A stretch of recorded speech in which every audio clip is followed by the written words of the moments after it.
দেশের অন্যতম জনপ্রিয় গীতিকবি শহীদ মাহমুদ জঙ্গীর ৭০তম জন্মবার্ষিকী উপলক্ষে প্রকাশিত হয়েছে স্মৃতিচারণমূলক গ্রন্থ আপন আলোয় শহীদ মাহমুদ জঙ্গী গানে গানে ৭০। নতুন এই বইয়ের মোড়ক উন্মোচন উপলক্ষে সম্প্রতি রাজধানীর ধানমন্ডির রাসান হাউসে হয়েছে এক বিশেষ অনুষ্ঠান, যেখানে উপস্থিত ছিলেন দেশের জনপ্রিয় সব শিল্পী, গীতিকবি এবং সাংস্কৃতিক ব্যক্তিত্বরা। গান আর স্মৃতির মেলবন্ধনে এদিন অনুষ্ঠানটি রূপ নেয় এক আবেগঘন সাংস্কৃতিক সন্ধ্যা।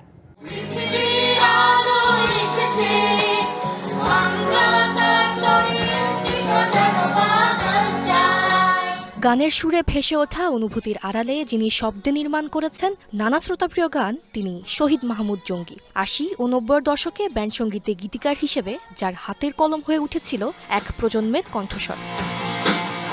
সোলস, রেনেসাঁ সহ দেশের বিভিন্ন ব্যান্ড ও শিল্পীর জন্য তার লেখা গান আজও শ্রোতাদের মনে একই রকম জীবন্ত। জঙ্গী ভাই আমি বলবো প্রচণ্ড সাকসেসফুলি কথায় এই জীবনযাত্রাকে রচনা করেছেন। ওনার বক্তব্যগুলো এটা সমাজ এবং সমাজকে অনেক মেসেজ দেয়, জেনারেশনকে মেসেজ দেয়, তো সেটা আমার মনে হয় অনেক বড় ব্যাপার।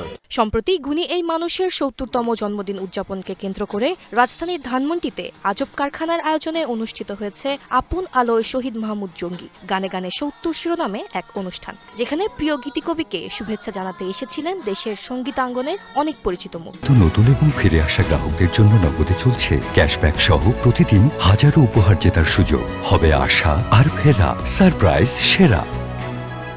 শহীদ মাহমুদ জঙ্গী বাংলাদেশের গীতিকবিতায় বাকবদলের অন্যতম কাণ্ডারি, তাই তার এই ৫ দশকের যে গান লেখার জীবন এবং জীবন চলার যে ৭০ বছর পূর্ণ হচ্ছে আগামী ফেব্রুয়ারি ৬ তারিখ, এই দুটো জিনিসকে আমরা উদযাপনের জন্য এই আয়োজন করেছি। অনুষ্ঠানের বিশেষ পর্বে মোড়ক উন্মোচন করা হয় স্মৃতিচারণা গ্রন্থ আপন আলোয় শহীদ মাহমুদ জঙ্গী গানে গানে ৭০। এ সময় মঞ্চে উপস্থিত ছিলেন নকিব খান, সামিনা চৌধুরী, রফিকুল আলম, কবির বকুল, মেহেরিন সহ সঙ্গীতের বিভিন্ন প্রজন্মের শিল্পীরা। আমি যখন গান লিখি, গান লেখার পর যখন সুর হয় তখন আমার খুব ভালো লাগে, এটা একটা অন্য ধরনের আনন্দ, সুরকারেরও হয়। পরে যেটা হয় আর কি, যে যখন গানটা রিলিজ হওয়ার পর আমি ১-২বারের বেশি আর শুনি না। আমার নিজের গান খুব একটা শোনার সেই ধরনের আগ্রহ থাকে না।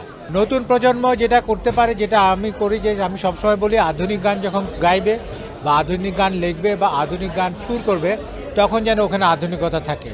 গীতিকবি শহীদ মাহমুদ জঙ্গীর লেখা আজ যে শিশু কিংবা হৃদয় কাদামাটির কোনো মূর্তি নয়, এই গানগুলো কেবল একটি সময়ের জনপ্রিয়তা নয়, বরং প্রজন্ম থেকে প্রজন্মে অনুভূতির সেতুবন্ধন। সঙ্গীতে ইসলাম, ডিবিসি নিউজ, ঢাকা।